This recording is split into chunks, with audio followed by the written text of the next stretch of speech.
নমস্কার বন্ধুরা, আমার প্রিয় হেসেলে সবাইকে স্বাগত। আজকের আমি একটা হেলদি ব্রেকফাস্ট নিয়ে তোমাদের সামনে চলে এসেছি। সেটা আর কিছুই নয়, আমাদের খুবই চেনা পরিচিতি, সেটা হলো চিয়া সিডস। চিয়া সিডস যেমন আমাদের ওয়েট কমাতে সাহায্য করে, তার পাশাপাশি নখ, চুল, হাড় এবং স্কিনকেও ভালো রাখতে সাহায্য করে। আমি এখানে 4 চামচ চিয়া সিডস নিয়েছিলাম 4 গ্লাসের জন্য। ওভারনাইট আমি ভিজিয়ে রেখেছিলাম এই চিয়া সিডস। এর সঙ্গে আমি আর নিয়েছিলাম কলা আর ছোলার ছাতু। কলাটাকে খোসা ছাড়িয়ে ভালো করে মিক্সিতে আমি পেস্ট করে নিয়েছিলাম। কলাটাকে পেস্ট করা আমার হয়ে গেছে। এবার ভিজিয়ে রাখা চিয়া সিডসের সঙ্গে মিশিয়ে দেব।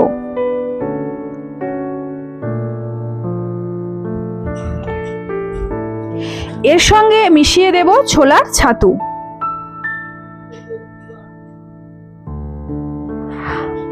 আর দিয়েছিলাম আমি খেজুর, দিয়ে ভালো করে আমি মিশিয়ে নেব। এখানে একটা কথা বলে রাখি, সবকিছু যেমন ভালো দিক আছে তার খারাপ দিকও আছে। তাই দীর্ঘদিন ধরে যারা কোনো পুরনো রোগের ওষুধ খাচ্ছ বা যারা প্রেগনেন্ট, তারা ডাক্তারের পরামর্শ নিয়েই এই চিয়া সিডসটা খেও। আমি এখানে কিন্তু কোনো চিনি ব্যবহার করিনি। চিনি ব্যবহার করলে তো আর হেলদি থাকলো না, তাই তো আমি চিনির বদলে একটু মিষ্টি মিষ্টি ভাব আনার জন্য কলাটাকে ব্যবহার করেছিলাম আর দিয়েছিলাম খেজুর। আমি চিয়া সিডস ওভারনাইট জলের সঙ্গে ভিজিয়ে রেখেছিলাম, তোমরা পারলে দুধের সাথেও ভিজিয়ে রাখতে পারো। আমি এখানে আর দুধ ব্যবহার করিনি, জল ব্যবহার করেছিলাম।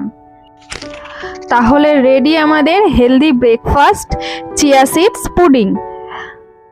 Please subscribe, comment, like, share করতে কেউ ভুলো না। আর আমার সঙ্গে থেকো, পরবর্তী রেসিপি নিয়ে আমি খুব তাড়াতাড়ি আসছি। ততক্ষণের জন্য আসি, টাটা, বাই বাই।